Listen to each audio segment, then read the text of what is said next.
ബോണി ചെല്ലാനം. കർത്തൃനാഥന്റെ ഓരം ചേർന്ന് ബോണി യാത്ര തുടങ്ങിയിട്ട് വർഷമേറെയായി.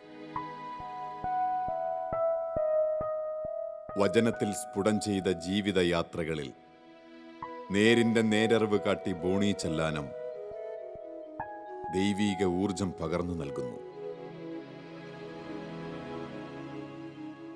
രക്ഷയുടെ മാർഗങ്ങൾ കുരിശിന്റെ വഴിത്താരകളിലെന്ന് ആവർത്തിച്ചാവർത്തിച്ച് ഈ വചനപ്രഘോഷകൻ ഓർമ്മിപ്പിക്കുമ്പോൾ ഉഴറി വിവശരാകുന്നവർക്ക് അതൊരു നേർമാർഗമായി മാറുന്നു. കാലത്തിന്റെ കറുത്തിരുണ്ട പകലിരിവുകളിൽ ദൈവീക ചേതനയുടെ പൊൻവെളിച്ചം തൂവാൻ ബോണി കാലത്തിന് മുന്നേയുണ്ട്. ദൈവീക വചസ്സുകൾ കൊണ്ട് വഴിയൊരുക്കിക്കൊണ്ട്.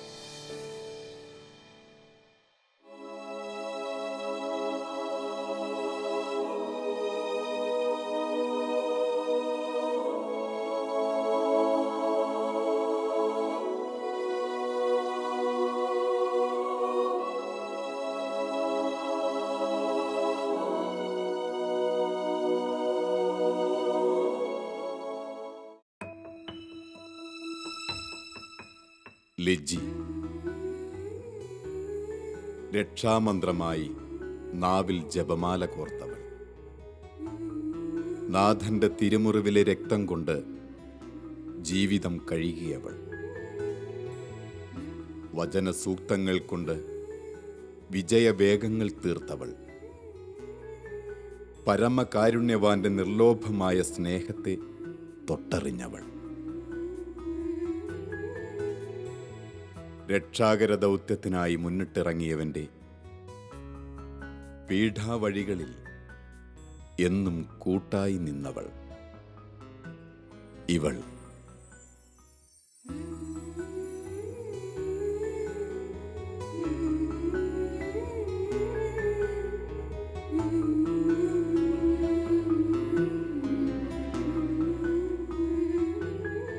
ഹായ് ചേച്ചി. ഹായ്, എന്തുണ്ട് വിശേഷം? നല്ല വിശേഷം. മോൻചേട്ടൻ പിള്ളേരൊക്കെ ഇവിടെ? കുട്ടികൾ സ്കൂളിൽ പോയി, മോൻചേട്ടൻ പുറത്തു പോയി. അത് ശരി. ഞാൻ നിങ്ങളുടെ വിശേഷങ്ങൾ അറിയാൻ വേണ്ടി വന്നതാ. ഹായ് സ്നേഹ.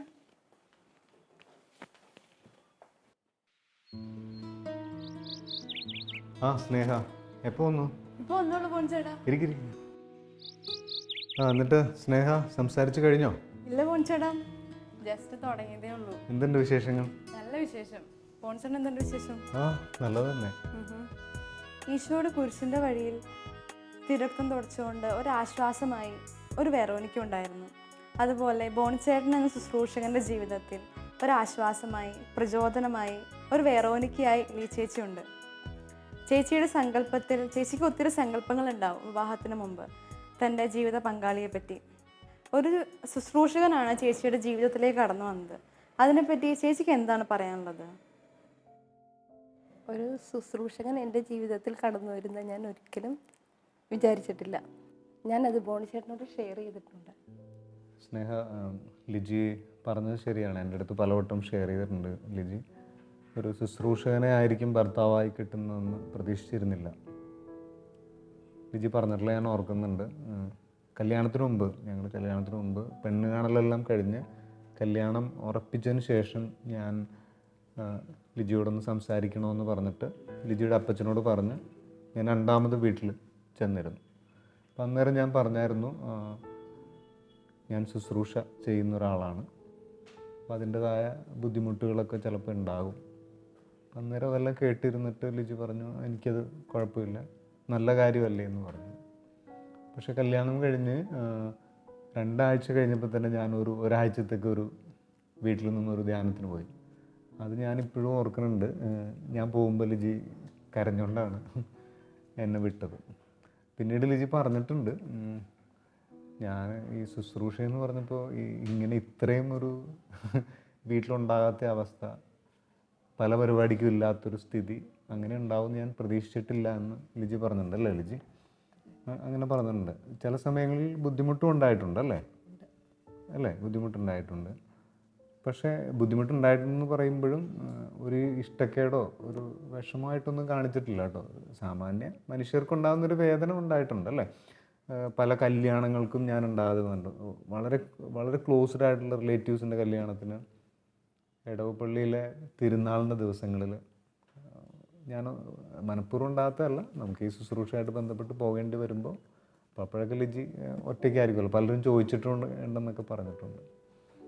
പക്ഷെ അതുകൊണ്ടൊന്നും ലിജിക്ക് ഒരു ബുദ്ധിമുട്ടുണ്ടായിട്ട് എൻ്റെ അടുത്ത് കാണിച്ചിട്ടില്ല. അത് ഒരു വലിയൊരു അനുഗ്രഹം. ബോൺചേട്ടൻ്റെ ശുശ്രൂഷ ജീവിതവുമായിട്ട് മുന്നോട്ട് പോയപ്പോൾ നിങ്ങളുടെ ഇരു വീട്ടുകാരുടെയും ഒരു പ്രതികരണം എങ്ങനെയായിരുന്നു? അവരെങ്ങനെയാണ് ഇതിനെ സ്വീകരിച്ചത്? സ്നേഹ, ഞങ്ങളുടെ വീട്ടുകാരുടെ പ്രതികരണത്തെക്കുറിച്ച് ചോദിക്കുമ്പോൾ ഇപ്പോൾ രണ്ട് വീട്ടുകാരും വളരെ നല്ല ഒരു സഹകരണമാണ്. ഈ തുടക്ക സമയത്ത് അത്ര സഹകരണമാണോ എന്ന് ചോദിച്ചാൽ വളരെ തുറന്നു പറഞ്ഞാൽ അല്ലായിരുന്നു. അത് വീട്ടുകാരുടെ കുഴപ്പം കൊണ്ടൊന്നുമല്ല. ഇപ്പോൾ എൻ്റെ വീട്ടുകാരുടെ കാര്യം പറഞ്ഞു കഴിഞ്ഞാൽ ഞാൻ 22 വയസ്സൊക്കെ കഴിഞ്ഞപ്പോഴാണ് ഒരു മിനിസ്ട്രി എന്ന രീതിയിൽ ഇറങ്ങാൻ തുടങ്ങിയത്. കുട്ടികളുടെ മിനിസ്ട്രി ആയിരുന്നല്ലോ. അപ്പോൾ ആ പ്രായത്തിലുള്ള ഒരാളിങ്ങനെ ശുശ്രൂഷ എന്ന് പറഞ്ഞ് നടക്കുമ്പോൾ വീട്ടുകാരുടെ ഒരു ആകുലത, ഇവൻ്റെ ഭാവി എന്തായിത്തീരും. അത് ചില സമയത്ത് ഒരു ശാസനയായിട്ടുണ്ട്, ഉപദേശം തന്നിട്ടുണ്ട്, പിന്നെ നന്നായിട്ട് പ്രാർത്ഥിച്ചിട്ടുമുണ്ട്. അതൊക്കെ കൊണ്ട് തന്നെയാണ് ഞാനിന്ന് ശുശ്രൂഷ വഴിയിൽ നിൽക്കുന്നത്. പിന്നെ കല്യാണം കഴിച്ചതിന് ശേഷം ലിജിയുടെ അപ്പച്ചനും അമ്മച്ചിയും വീട്ടുകാരും അവർക്കറിയാം ഞാൻ ശുശ്രൂഷയ്ക്ക് പോകുമ്പോൾ ഉള്ള ബുദ്ധിമുട്ടുകൾ, ലിജി അനുഭവിക്കുന്ന വിഷമതകൾ. പക്ഷേ എങ്കിലും അവരൊരു വാക്കുകൊണ്ട് പോലും എന്നെ എതിർത്തിട്ടൊന്നുമില്ല. മൗനമായൊരു ബ്ലെസ്സിങ് അവർ എനിക്ക് നൽകുന്നുണ്ട്. അതുകൊണ്ടാണ് എനിക്ക് ഇങ്ങനെ തുടരാനൊക്കെ പറ്റുന്നത്. ബോൺചേട്ടൻ ഇപ്പോൾ ചെയ്തുകൊണ്ടിരിക്കുന്ന മിനിസ്ട്രി എന്തൊക്കെയാണ്? സ്നേഹ, ഞങ്ങളിപ്പോൾ ചെയ്യുന്ന മിനിസ്ട്രി ഗ്രീൻ പാസ്റ്റേഴ്സ്, പച്ചപ്പുൽപ്പുറങ്ങൾ. അത് കുഞ്ഞുങ്ങളുടെ മിനിസ്ട്രിയാണ്. ജാതിയും മതം വർഗം വർണ്ണം ഒന്നുമില്ലാതെ എല്ലാ കുഞ്ഞുങ്ങൾക്കും വേണ്ടി ചെയ്യുന്ന ഒരു ശുശ്രൂഷ. അതിൽ കുഞ്ഞുങ്ങൾക്ക് വേണ്ടിയുള്ള ബുക്ക്ലെറ്റുകളുണ്ട്, സെമിനാറ്, ക്യാമ്പ്, പിന്നെ ധ്യാനങ്ങൾ, കൗൺസിലിംഗ്, അങ്ങനെ വിവിധങ്ങളായ കുഞ്ഞുങ്ങൾക്ക് വേണ്ടിയുള്ള ശുശ്രൂഷയ്ക്ക് വേണ്ടിയാണ് നമ്മൾ സമയം മാറ്റിവെക്കുന്നത്. ബോൺചേട്ടാ, അപ്പോൾ ഇത് നോൺ ക്രിസ്ത്യൻസ് ഒക്കെ ഉൾപ്പെടുന്നതാണോ ഈ മിനിസ്ട്രി? അതപ്പോൾ എങ്ങനെയാണ്? നോൺ ക്രിസ്ത്യൻസ് ഉൾപ്പെടുന്നതാണ്, എല്ലാവർക്കും വേണ്ടിയിട്ടുള്ളത്. ഇപ്പം മിനിസ്ട്രിയിൽ തന്നെയും നോൺ ക്രിസ്ത്യൻസും എല്ലാവരും ഉണ്ട്. ഗ്രീൻ പാസ്റ്റേഴ്സിൽ ഹിന്ദുസ് ഉണ്ട്, എല്ലാവരും കൂടി ഉൾപ്പെടുന്ന ഒരു ഗ്രൂപ്പാണിത്. പിന്നെ നോൺ ക്രിസ്ത്യൻസ് കുഞ്ഞുങ്ങൾക്ക് എന്ന് പറയുമ്പോൾ എല്ലാ ജാതിയിലും പെട്ടവർക്ക് വേണ്ടിയിട്ടുള്ള സെമിനാർ, ക്യാമ്പ്. അപ്പോൾ അതൊക്കെ എങ്ങനെയാണ് ചെയ്യുന്നത്? നിങ്ങൾ സ്കൂളിൽ പോയിട്ട്? സ്നേഹ, സ്കൂളുകളിലുണ്ട്, കോളേജുകളിലുണ്ട്, പിന്നെ കുഞ്ഞുങ്ങൾ ഒരുമിച്ച് താമസിക്കുന്ന പല സ്ഥലങ്ങളിലും നമ്മൾ ശുശ്രൂഷ ചെയ്യാറുണ്ട്. ഇപ്പോൾ കുഞ്ഞുങ്ങൾ മനസ്സിലാക്കിയിരിക്കേണ്ട പല കാര്യങ്ങളും, ഇപ്പോൾ പ്രകൃതി, അമ്മ, മണ്ണ്, സ്നേഹം, അവരുമായി ബന്ധപ്പെട്ട ലൈംഗികത, അതെല്ലാം ക്രിസ്തുവിൻ്റെ കണ്ണുകളിലൂടെ നമ്മൾ അവർക്ക് വ്യാഖ്യാനിച്ചു കൊടുക്കും. അപ്പോൾ അതൊരിക്കലും മറ്റു മതത്തിലുള്ളവർക്കൊരു ഇറിറ്റേഷൻ ഒന്നും ഇതുവരെ ഉണ്ടാക്കിയിട്ടില്ല. എല്ലാ കുഞ്ഞുങ്ങളും ഒരുപോലെ കണ്ടുകൊണ്ടുള്ള ഒരു മൂവ്മെൻറ്റ്. അത് ശരി. അപ്പോൾ ബോൺചേട്ടൻ ഈ ബുക്ക്ലെറ്റ് എന്ന് പറഞ്ഞതുണ്ടല്ലോ, അപ്പോൾ അതെന്താണ്? സ്നേഹ, ബുക്ക്ലെറ്റ് എന്ന് ഉദ്ദേശിച്ചത് എഴുത്തിലൂടെ കുഞ്ഞുങ്ങൾക്ക് കുറേ കാര്യങ്ങൾ പറഞ്ഞു. ഇപ്പോൾ നേരത്തെ പറഞ്ഞ പോലെ ഓരോ വിഷയങ്ങളെ ഫോക്കസ് ചെയ്തുകൊണ്ടുള്ള ഒരു ബുക്ക്ലെറ്റ്. അത് 3 മാസത്തിലൊരിക്കലാണ് നമ്മൾ ചെയ്യുന്നത്. അത് എല്ലാ ജാതിയിലും പെട്ട കുഞ്ഞുങ്ങൾക്കെന്നാണ് നമ്മൾ പറയുന്നത്. പക്ഷേ നമ്മുടെ ഉള്ളിൽ ശരിക്കും അത് അക്രൈസ്തവരായ കുഞ്ഞുങ്ങളെ ഉദ്ദേശിച്ചാണ് അത് ചെയ്യുന്നത്. കാരണം വളരെ ഇൻഡയറക്റ്റായിട്ട് ക്രിസ്തുവിൻ്റെ കണ്ണുകളിലൂടെയുള്ള ഓരോ വിഷയങ്ങളെയും ക്രിസ്തുവിൻ്റെ കണ്ണുകളിലൂടെ വ്യാഖ്യാനിക്കുന്ന ഒരു എഴുത്താണ് അതിലുള്ളത്. ബോൺചേട്ടാ, ജാതിക്കും മതത്തിനൊക്കെ അപ്പുറമായി കുഞ്ഞുങ്ങൾക്ക് വേണ്ടി ഇങ്ങനെ ഒരു മിനിസ്റ്റർ ചെയ്യാനായിട്ട് ബോൺചേട്ടനെ പ്രേരിപ്പിച്ച ഒരു കാര്യം എന്താണ്? സ്നേഹം, പ്രേരിപ്പിച്ചത് എന്താണെന്ന് ചോദിച്ചാൽ അത് ഈശോയുടെ കൃപ തന്നെയെന്നേ പറയാൻ പറ്റുള്ളൂ. പിന്നെ ഒരു കാരണം പോലെ പറയാനായിട്ട് ചോദിച്ചാൽ ഞാൻ ഓർക്കുന്നത് ഒരു സ്കൂളിൽ നമ്മൾ എല്ലാ ജാതിയിലും പെട്ട കുഞ്ഞുങ്ങൾക്ക് സെമിനാർ നടത്തിക്കൊണ്ടിരിക്കുമ്പോൾ അവിടെ ഒരു മുസ്ലിം ആയിട്ടുള്ള ഒരു കുട്ടി എൻ്റെ അടുത്ത് വന്നിട്ട് പറഞ്ഞു, ചേട്ടാ, നിങ്ങൾക്ക് ക്രിസ്ത്യാനികൾക്ക് കുമ്പസാരമുണ്ട്, എല്ലാം ഷെയർ ചെയ്യാനായിട്ടൊക്കെ പറ്റും, ഞങ്ങൾക്ക് ഇതൊന്നുമില്ല. ഞാൻ എൻ്റെ വിഷമവും ഞാൻ ചെയ്തു കൂട്ടിയ തെറ്റുകളും ഞാൻ ചേട്ടനോടൊന്ന് പറയട്ടെ. അപ്പോഴാണ് ആലോചിക്കുന്നത് ഇവരുടെ ഒരു മാനസികമായ വിഷമം, ഒരു വിഷമം ഉണ്ടായാൽ, ഒരു തെറ്റ് ചെയ്താൽ നമുക്ക് കുമ്പസാരമുണ്ട്. അതിങ്ങനെ ഒരു വിഷമമായി, അതിങ്ങനെ ഒരു ചിന്തയായി. അങ്ങനെയാണ് എല്ലാ ജാതിയിലും പെട്ട കുഞ്ഞുങ്ങൾക്ക് വേണ്ടിയിട്ട് എന്തെങ്കിലും ചെയ്തു തുടങ്ങണം എന്നൊരാഗ്രഹം ഉണ്ടായത്. അതാണ് ശരിക്കും ഇപ്പോൾ പച്ചപ്പുൽപ്പുറങ്ങളായിട്ട് പതുക്കെ നടന്നു തുടങ്ങിയിരിക്കുന്നത്. ലീ ചേച്ചി, ബോൺചേട്ടൻ വീട്ടിലില്ല ആ സമയത്ത് വീട്ടിലെ കാര്യങ്ങളും കുഞ്ഞുങ്ങളുടെ കാര്യങ്ങളൊക്കെ ചെയ്യുന്നതിൽ ചേച്ചിക്ക് ഒത്തിരി കഷ്ടപ്പാടായിട്ട് തോന്നിയിട്ടുണ്ടോ? കഷ്ടപ്പാടുണ്ടായിട്ടുണ്ടെന്ന് വെച്ചാൽ ഒരുപാട് കഷ്ടപ്പാടുണ്ടായിട്ടുണ്ട്. സ്നേഹ അത് കഷ്ടപ്പാടുണ്ടായിട്ടുണ്ടെന്ന് പറയുന്നത് സ്നേഹ ഊഹിക്കാമല്ലോ. ഇങ്ങനെ ഞാനും മിക്കപ്പോഴും വീട്ടിലുണ്ടാവില്ല. അപ്പോൾ 3 മക്കളുണ്ട്. മക്കളുടെ കാര്യങ്ങളെല്ലാം നോക്കണം. പലപ്പോഴും ഞാൻ ഓർത്തിട്ടുണ്ട് ഇതെങ്ങനെ ലിജി ഒറ്റയ്ക്ക് ചില സമയങ്ങളിൽ മാനേജ് ചെയ്യുന്നു. മിക്കപ്പോഴും തനിച്ചായിരിക്കും അല്ലേ. പക്ഷേ ഞാൻ വളരെ തുറന്നു പറയാം, അനാവശ്യമായിട്ട് എന്നെ ബുദ്ധിമുട്ടിക്കാത്ത ഒരാളാണ് ലിജി. എന്തെങ്കിലും വളരെ അത്യാവശ്യമുള്ള സമയത്ത് മാത്രമേ വിളിക്കാറുള്ളൂ. ഞാൻ ശുശ്രൂഷയിലായിരിക്കുമ്പോൾ തിരക്കായതുകൊണ്ട് എന്നെ ബുദ്ധിമുട്ടിക്കണ്ടെന്ന് കരുതി വിളിക്കത്തില്ല. തനിയെ മാനേജ് ചെയ്യാൻ പറ്റുന്നത് മാനേജ് ചെയ്യും. അതിപ്പോൾ ലിജി പറയുന്നത് അതൊരു ദൈവത്തിൻ്റെ കൃപയാണല്ലേ. ലീ ചേച്ചി, ചേച്ചിയുടെ ജീവിതത്തിൽ ദൈവത്തിൻ്റെ ശക്തമായ ഇടപെടലുകൾ ഉണ്ടായ ഒരു സംഭവം പറയാമോ? ലിജി ഒരിക്കലും ഒറ്റയ്ക്കായിരിക്കുന്ന സമയത്ത് മൂത്ത കുഞ്ഞുങ്ങൾ രണ്ടുപേരും സ്കൂളിൽ പോയി. അപ്പോൾ ലിജിയും എസ്തേറും മാത്രമേ ഉള്ളൂ. എസ്തേർ അവൾക്ക് അന്നേരം 1.5 വയസ്സ് അല്ലേ, 1.5 അല്ലേ, 1.5 വയസ്സുള്ള സമയത്ത് ഒറ്റയ്ക്കാണ് ഇവർ, ലിജിയും എസ്തേറും മാത്രമേ ഉള്ളൂ. അപ്പോൾ ഇതുവരെ അവളങ്ങനെ ബാത്റൂമിലൊന്നും ലിജിയെ പൂട്ടിയൊന്നും ഇട്ടിട്ടില്ല. പക്ഷെ അന്ന് അവൾ പുറത്തുനിന്ന് ബാത്റൂം പൂട്ടിക്കളത് അല്ലേ. അപ്പോൾ അന്നേരം ലിജി പിന്നെ തുറക്കാൻ നോക്കുമ്പോഴാണ് അറിയണത് ഇത് പൂട്ടിയിട്ടിരിക്കുകയാണ്, കൊച്ചു മാത്രമേ ഉള്ളൂ. എന്ത് ചെയ്യും അല്ലേ ലിജി. അപ്പോൾ എന്നോട് ലിജി പറഞ്ഞത് ഇങ്ങനെയാണ്, ലിജിയാകെ പേടിച്ചു. ആരുമില്ല, ഫോണില്ല, അപ്പുറത്തെ വീട്ടുകാരെ വിളിച്ചാൽ കേൾക്കില്ല. അപ്പം അന്നേരം കുറേ സങ്കടപ്പെട്ടു, കരച്ചിൽ വന്നു. ബാത്റൂമിൽ നിന്നിങ്ങനെ പ്രാർത്ഥിച്ചു അല്ലേ, ദൈവം ഇടപെടാതെ ഒന്നും ഇനി നടക്കത്തില്ല എന്നുള്ള അപ്പോൾ നന്നായിട്ടങ്ങ് പ്രാർത്ഥിച്ചു കഴിഞ്ഞപ്പോഴത്തേക്കും എന്നിട്ട് അതിനിടയ്ക്ക് കുഞ്ഞിനോട് പറയുന്നുണ്ട്, എസ്തേർ മോള് തുറക്ക് അല്ലേ, മോള് തുറക്കെന്ന് പറയണം. അപ്പോൾ അവൾക്ക് എന്താ ചെയ്യേണ്ടതെന്ന് അറിയില്ല. സംഭവിക്കാനായിട്ട് സാധ്യതയില്ല, ഇനി എങ്ങനെ തുറക്കും. പക്ഷെ ഒരു 5 മിനിറ്റ് 10 മിനിറ്റ് ഒക്കെ ആയിട്ടുണ്ടാവും അല്ലേ. ഞാൻ പ്രാർത്ഥിച്ച് ഒരു 5 മിനിറ്റ് ആയില്ല, അതിന് മുമ്പ് എങ്ങനെയോ അതിൽ തുറന്നു. അതൊരു ഭയങ്കര ഒരു ഇടപെടലായിട്ടാണ് ലിജി അന്ന് പറഞ്ഞത് ഞാൻ ഓർക്കണത്. അങ്ങനെ അല്ല, ഒത്തിരി ഇതിങ്ങനെ പ്രത്യേകമായിട്ട് പറഞ്ഞതേ ഉള്ളൂ, ഒത്തിരി ഉണ്ട് അങ്ങനത്തെ അനുഭവം. ലീ ചേച്ചി, ചേച്ചിയുടെ മിനിസ്ട്രിയിൽ ചേച്ചിയുടെ പങ്കാളിത്തം എത്രത്തോളം ഉണ്ട്? സ്നേഹ, ഞാൻ ചെയ്യുന്നത് മധ്യസ്ഥ പ്രാർത്ഥനയാണ്. സ്നേഹ ലിജി പറഞ്ഞ പോലെ മധ്യസ്ഥ പ്രാർത്ഥനയാണ് ഏറ്റവും കൂടുതൽ ലിജി ചെയ്യുന്നത്. പിന്നെ ബാക്കി എല്ലാ കാര്യങ്ങളിലും സഹകരിക്കുന്നുണ്ട്. നമ്മളുടെ ഗ്രീൻ പാസ്റ്റേഴ്സിൻ്റെ ഓരോ പ്രോഗ്രാം സമയത്തും വീട്ടിൽ ലിജി ഇരുന്ന് ജോലിയുടെ ഇടയ്ക്കായിരിക്കും എങ്കിലും പ്രാർത്ഥിച്ചുകൊണ്ടാണ് ലിജി ചെയ്യാറുള്ളതെന്ന് എന്നോട് പലപ്പോഴും പറഞ്ഞിട്ടുണ്ട്. ഞാനത് ചില സമയങ്ങളിൽ കണ്ടിട്ടുണ്ട്. ഏറ്റവും പ്രധാനമായിട്ടും എല്ലാ ദിവസവും രാത്രി കിടക്കുന്നതിന് മുമ്പ് കുറഞ്ഞ ഒരു അരമണിക്കൂറെങ്കിലും മധ്യസ്ഥ പ്രാർത്ഥന ഉണ്ട്. എല്ലാ ദിവസവും ലിജി തന്നെയാണ് ആ മധ്യസ്ഥ പ്രാർത്ഥനയ്ക്ക് നേതൃത്വം കൊടുക്കുന്നത്. ലിജി ഇങ്ങനെ പേര് പറഞ്ഞ് പ്രാർത്ഥിക്കുന്നതാണ്. ഇത്രയും സമയം മിനിസ്ട്രിക്ക് വേണ്ടി മാറ്റിവെക്കുമ്പോൾ എങ്ങനെയാണ് സാമ്പത്തികമായ കാര്യങ്ങളെല്ലാം ക്രമീകരിക്കപ്പെടുന്നത്? അത് സാമ്പത്തിക കാര്യങ്ങൾ ക്രമീകരിക്കപ്പെടുന്ന ഒരു ദൈവത്തിൻ്റെ ഒരു വലിയൊരു ഇടപെടൽ തന്നെയാണ്. പിന്നെ പ്രത്യേകമായിട്ട് പറയാൻ, ഞാൻ മിനിസ്ട്രി ആരംഭിക്കുന്നതിന് മുമ്പേ 15 വർഷങ്ങൾക്ക് മുമ്പ് ഒരു ചാർട്ടേഡ് അക്കൗണ്ട് ഫേമിൽ ചെറിയൊരു ജോലി ഉണ്ടായിരുന്നു. അതിപ്പോഴും തുടരുന്നുണ്ട്. എല്ലാ മാസവും കുടുംബത്തിന് കഴിഞ്ഞു പോകാൻ പറ്റിയ ഒരു ഇൻകം ആ ഓഫീസിൽ നിന്ന് നമ്മൾ എടുക്കുന്നുണ്ട്. അതല്ലാതെ മിനിസ്ട്രിയുമായി ബന്ധപ്പെട്ട് യാതൊരു ഇൻകവും നമുക്കങ്ങനെ സ്വീകരിക്കേണ്ടി വന്നിട്ടില്ല. അത് ഒരു വലിയൊരു കൃപയാണ്. അതുകൊണ്ട് കാര്യങ്ങളെല്ലാം ഭംഗിയായിട്ട് നടന്നു പോകുന്നു. സമ്പാദ്യം അങ്ങനെ ഒന്നുമില്ല.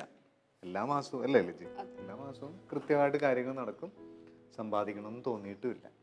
ലീ ചേച്ചി, ബോൺചേട്ടൻ ഓഫീസിൽ പോകണം, മിനിസ്ട്രിയുടെ കാര്യങ്ങൾക്ക് പോകണം, കുടുംബത്തിലെ കാര്യങ്ങളുണ്ട്, അതുപോലെ തന്നെ കുഞ്ഞുങ്ങളെ പേഴ്സണലായിട്ട് കണ്ട് സംസാരിക്കുന്നുണ്ട്. ഇതിനെല്ലാം എങ്ങനെയാണ് സമയം ക്രമീകരിക്കപ്പെടുന്നത്? സ്നേഹ, സമയം ക്രമീകരിക്കപ്പെടുന്നത് ചോദിച്ചാൽ ലിജിയുടെ ഒരു നല്ല സഹകരണം ഉള്ളത് കൊണ്ടാണ് ഇതിനെല്ലാം പറ്റുന്നത്. മിക്കവാറും രാവിലെ പോവും, ഒത്തിരി വൈകിയാണ് വീട്ടിൽ വരുന്നത്. മിനിസ്ട്രിക്ക് പോയാലും ചിലപ്പോൾ 2-3 ദിവസം കഴിഞ്ഞേ വരുള്ളൂ. പിന്നെ കൗൺസിലിംഗ് ഒക്കെ ഉണ്ടെന്നാണെങ്കിൽ നമ്മൾ 1 മണിക്കൂർ കൊണ്ട് തീർക്കാമെന്ന് വിചാരിക്കുന്നത് ചിലപ്പോൾ 2 മണിക്കൂർ എടുക്കും. പക്ഷെ ഇതെല്ലാം ലിജിയുടെ ഒരു സഹകരണമുണ്ട്.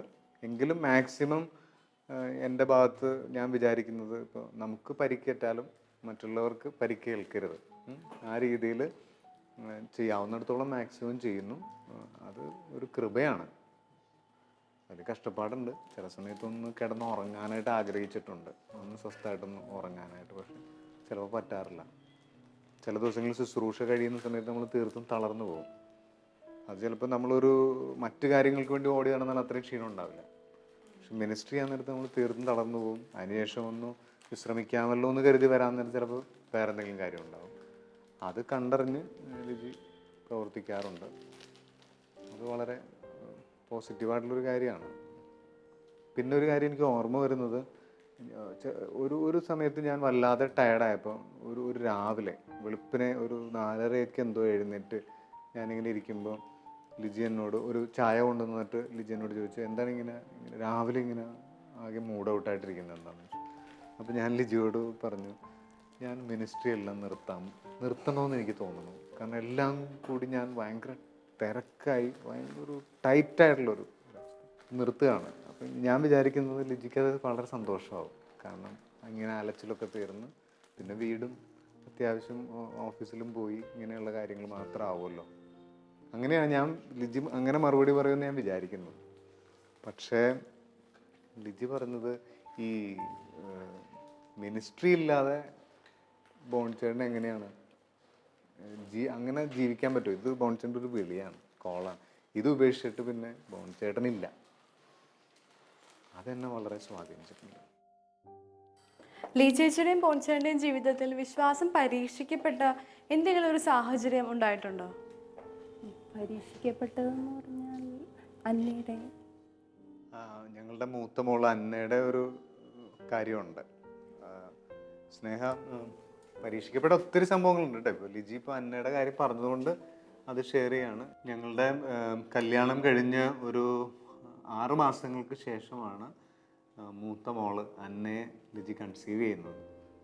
അപ്പോൾ അത് വളരെ പ്രതീക്ഷയോടെയും പ്രാർത്ഥിച്ചൊക്കെ കാത്തിരുന്നൊരു കുഞ്ഞ് ഉണ്ടാകാൻ പോകുന്നത് വളരെ സന്തോഷമാണല്ലോ. ഹോസ്പിറ്റലിൽ ഒരു 2 മാസം കഴിഞ്ഞിട്ടാണ് പോകുന്നത്. അപ്പോൾ ഡോക്ടർ സ്കാനിങ്ങിനുള്ള കുറിപ്പെഴുതി സ്കാൻ ചെയ്ത് ഡോക്ടറെ കാണാനായിട്ട് ചെല്ലുമ്പോൾ ഡോക്ടർ ആ സ്കാനിങ് റിപ്പോർട്ട് നോക്കിയിട്ട് പറഞ്ഞു, അയ്യോ ഇത് വളരെ കോംപ്ലിക്കേറ്റഡ് ആണല്ലോ, ഒരു പ്രതീക്ഷയില്ലാത്തൊരു റിപ്പോർട്ടാണത്, അപ്പോൾ അബോർഷൻ ചെയ്യുന്നതാണ് നല്ലത്. അത് സത്യത്തിൽ ഞങ്ങൾക്ക് പെട്ടെന്നങ്ങ് നേരിട്ടങ്ങ് കേൾക്കുമ്പോൾ അത് വളരെ വിഷമകരമാണല്ലോ.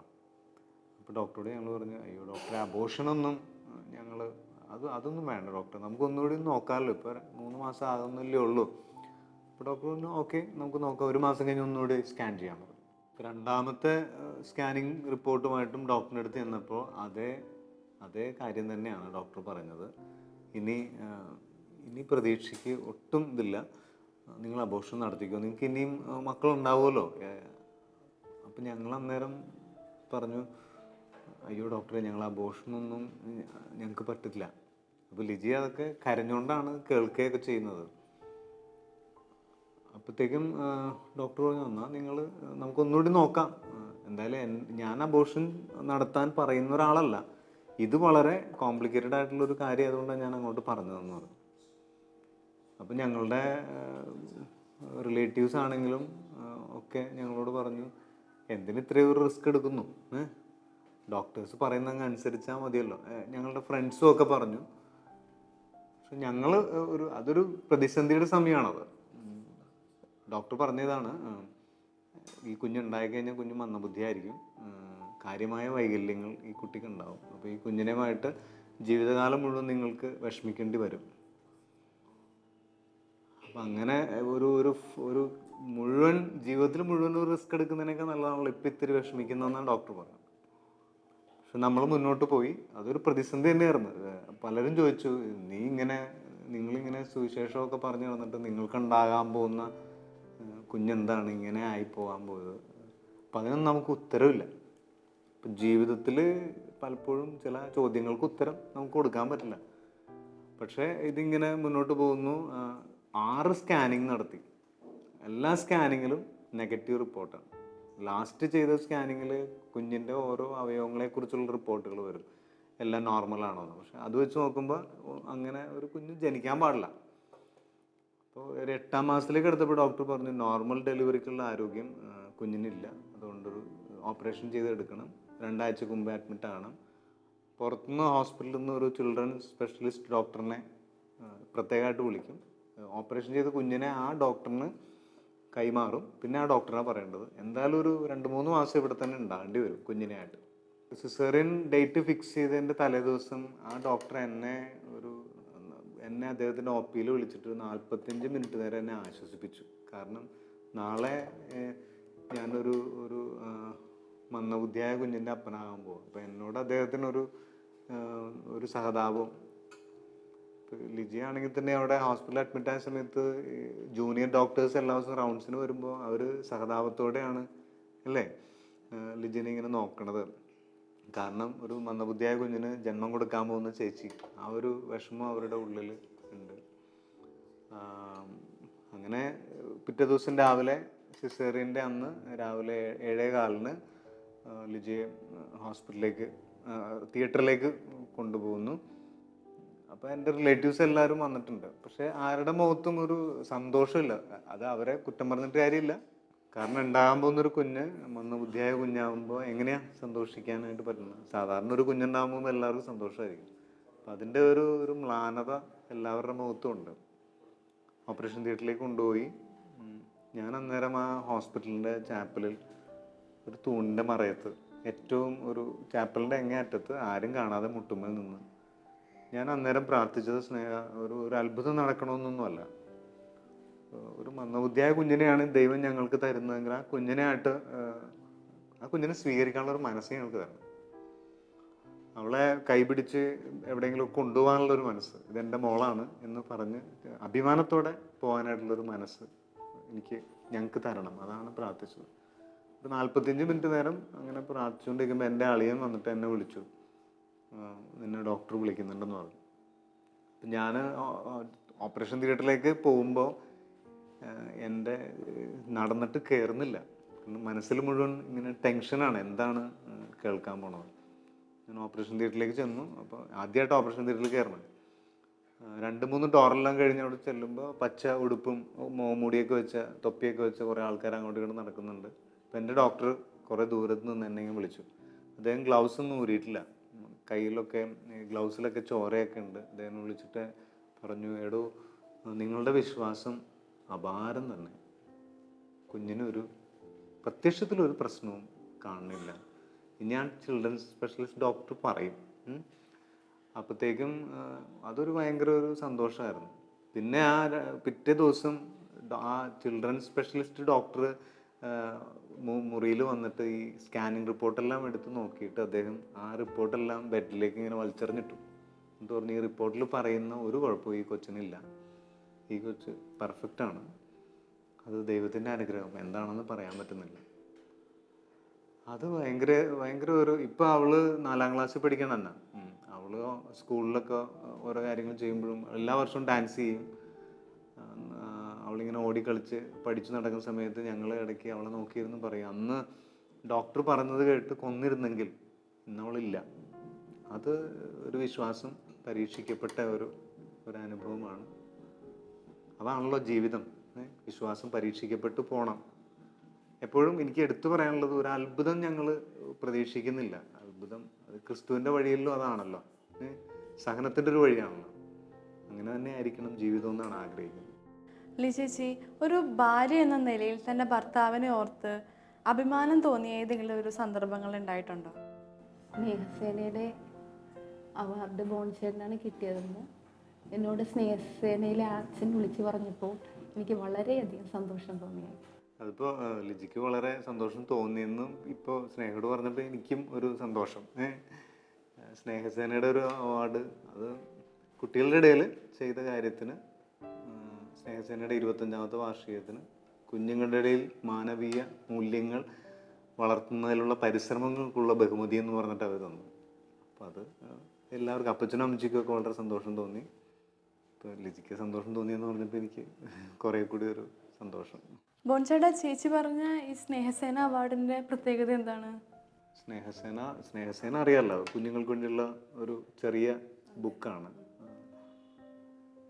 ജെസ്യൂട്ട് ഫാദേഴ്സിൻ്റെ ആണത് സ്നേഹസേനയുടെ അവാർഡെന്ന് പറയുന്നത് ഈ കുട്ടികളിൽ മാനവീയ മൂല്യങ്ങൾ, അതായത് എല്ലാ ജാതിയിലും പെട്ട, ജാതിക്കും മതത്തിനും വർണ്ണത്തിനും വർഗത്തിനും ഒക്കെ അതീതമായി കുഞ്ഞുങ്ങളിൽ മാനവീയ മൂല്യങ്ങൾ വളർത്തുന്നതിനുള്ള പരിശ്രമത്തിനുള്ള ബഹുമതി എന്ന് പറഞ്ഞിട്ടാണ് ഈ സ്നേഹസേന അവാർഡ് തന്നത്. അപ്പോൾ അത് ലിജിക്ക് ഒത്തിരി സന്തോഷം. അത് ലിജിനോടാണല്ലോ ആദ്യം പറയണത്. സന്തോഷം ഉണ്ടായെന്ന് അറിഞ്ഞപ്പോൾ എനിക്കും ഇപ്പോൾ സന്തോഷം. അത് ശരിക്കും പറഞ്ഞാൽ ദൈവം നമ്മൾ ചെയ്യുന്നതെല്ലാം കാണുന്നുണ്ട്. പക്ഷെ ആ ഒരു അവാർഡ് കിട്ടിയപ്പോൾ ഉള്ളിൽ തോന്നിയത് മനുഷ്യരും ശ്രദ്ധിച്ചു തുടങ്ങി എന്നുള്ളതിൽ ഒരു സന്തോഷം. പക്ഷെ നമ്മൾ അതിന് വേണ്ടിയിട്ടല്ല ചെയ്യുന്നത്, അതിങ്ങനെ അറിയാതെ വന്നൊരു അവാർഡാണ്. ലിജിയോടത് ആദ്യം പറഞ്ഞതിലുള്ളൊരു സന്തോഷമാണ് ലിജി ഇപ്പോൾ പറഞ്ഞത്. എന്തായാലും എല്ലാ മഹത്വവും ദൈവത്തിന്.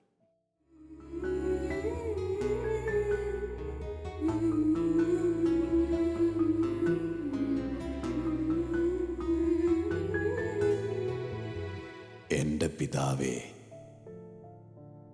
നിന്റെ നിണമണിഞ്ഞ കാൽപ്പാടുകളെ പിന്തുടരുന്നു ഞാൻ. ഇടറി വീഴുന്ന എന്നെ നിന്റെ കരങ്ങൾ കൊണ്ട് താങ്ങി നിർത്തുന്നതും ഞാൻ അറിയുന്നു. നാഥ, നിന്റെ ചുടുരക്തം കൊണ്ട് ലോകത്തിൻ്റെ പാപം നീ കഴുകി. നിന്റെ നിർമ്മലമായ തൃക്കരങ്ങളിൽ നീ ഞങ്ങളെ കാത്തു പരിപാലിച്ചു. എൻ്റെ പിതാവേ, എൻ്റെ വീഴ്ചകളിൽ, എൻ്റെ ഇടർച്ചകളിൽ നീ എനിക്ക് തുണയാണെന്ന് ഞാൻ അറിയുന്നു. നാഥ, ഈ ജീവിതം നിന്നോട് ചേർന്ന് ആത്മീയതയുടെ നിറവേകാൻ നീ എന്നെ കൂടെ കൂട്ടേണമേ. നിനക്കായി ഇനി ജീവിക്കുവാൻ, നിനക്കായി ഇനി മാറിടുവാൻ തുണയേകണേ